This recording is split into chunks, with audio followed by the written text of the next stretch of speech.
Oh my God, ये है exothermic reaction जो आप देख सकते हैं।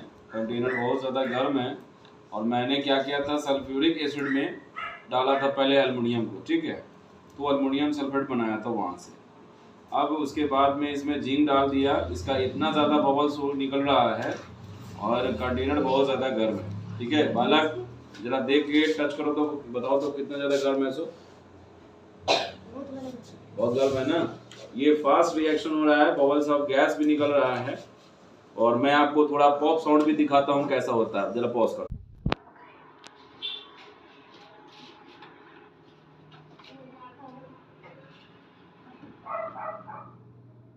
लगता है रेट ऑफ रिएक्शन स्लो हो गया।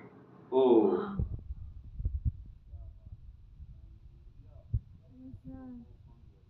फ्यूजन निकल रहा था